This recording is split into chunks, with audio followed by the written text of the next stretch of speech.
Right, well, the Kyosho Sandmaster is now sold on eBay. It went this morning.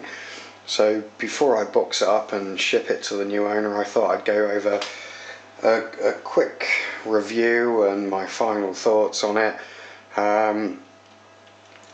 And generally speaking, I think it is a pretty good car for the beginner. I bought the kit version and the build went together really smoothly. The instructions are good. There were no real issues there. Obviously the price of it is a big positive. It's very cheap to get into, and you're obviously getting a Kyosho product for a similar price as you would to anything that or one of the off-brand companies where you wouldn't really expect the quality. Personally, I quite like the retro styling of it. It may not be to everyone's taste, but there you go, I quite like it.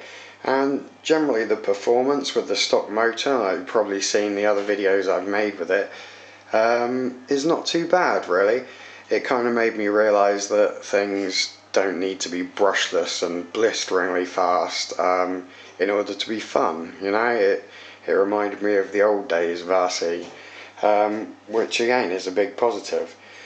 Things that I haven't been so keen on with it, the body panels is probably the biggest issue for me. Like, they just don't clip in securely enough. Now, if I was keeping it, I'd probably find a way around that by maybe gluing some of them in place, or even putting a small screw through or something like that. I mean, it's not a major issue, but it is a bit of an annoyance. The shocks are a bit on the bouncy side, or very bouncy. But for all of this, you've got to bear in mind the price. For the cost, they're not too bad. And I mean, if you wanted a cheap fix of it, I was considering putting through just putting some thick grease in each of them just to improve the dampening action.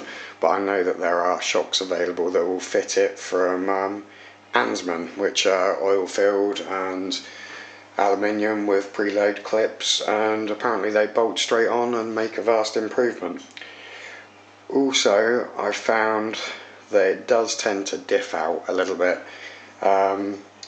In sharp turns you can be left without power to a certain extent, but again, how I would probably go in and fix that without too much hassle is just to apply some thick marine grease inside the diff and just tighten it up a little bit like that.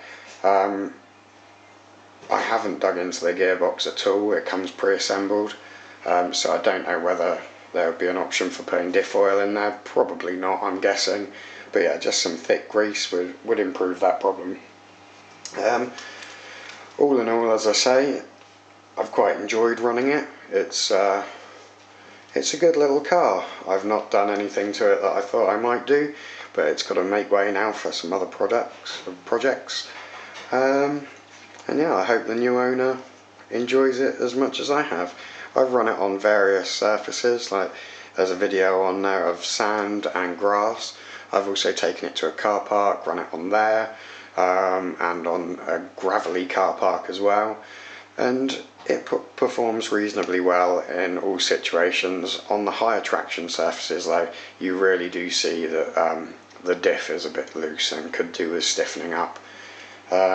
Certainly the most fun I had with it was on the sand, the hard sand just after low tide, and it looks and feels really quite good travelling around on there.